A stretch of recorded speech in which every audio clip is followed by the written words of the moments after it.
Number 10. Liv Tyler. Hands up who thought of Armageddon as soon as they read Liv's name?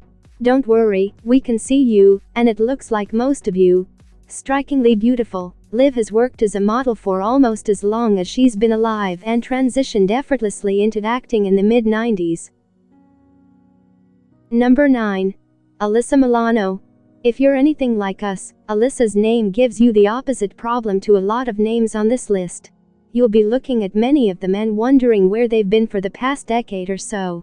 With Alyssa, it's hard to believe she's actually been around for that long. Number 8. Kirsten Dunst. Kirsten is, without a doubt, one of the most famous actors in the world. She seems to have been around forever, and she still looks youthful and beautiful. It's sometimes easy to forget that she was once a 1990s starlet, but she was. Most people remember her as the child star of Interview with the Vampire, but many Trekkies will point out that she'd already appeared in Star Trek: The Next Generation by that point and was well on her way to the superstardom she enjoys now. Number 7. Kate Moss. The silent star of 1,000 glossy magazine centerfolds. For a long time everybody in the world seemed to know how Kate Moss looked, but nobody knew what she sounded like. Kate came from the same generation of supermodels as Naomi Campbell, and was every bit as successful. Able to maintain her looks and figure for longer than almost every other model you could name, she's still active now, in her mid-40s. Number 6. Winona Ryder. If you don't recognize her by name alone, go and stand in the corner. Winona is a megastar and has been for at least 2 decades now. She also might be a vampire, because she doesn't seem to be changed by the passing of the years at all. She'd already become a star via her appearance in Beetlejuice by the time the 1990s arrived, but a role in Bram Stoker's Dracula in 1992 really sealed the deal for Winona as a major player.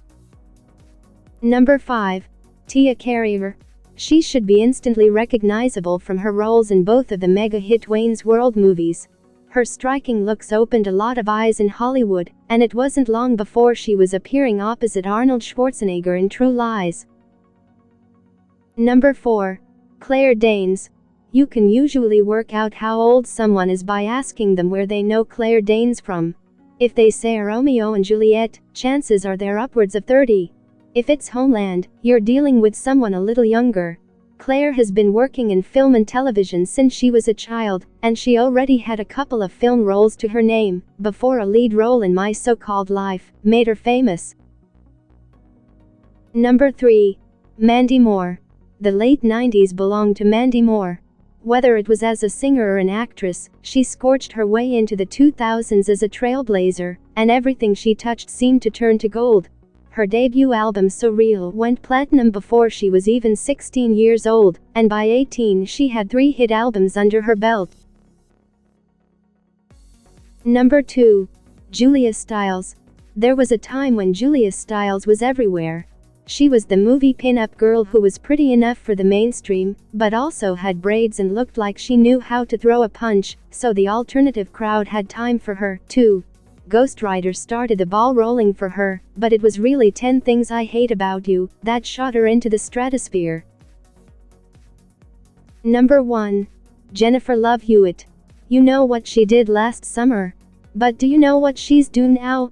Jennifer Love Hewitt shot to fame in the mid-90s, thanks to her starring role in the campy horror series, which came off the back of her success playing Sarah Reeves in Party of 5.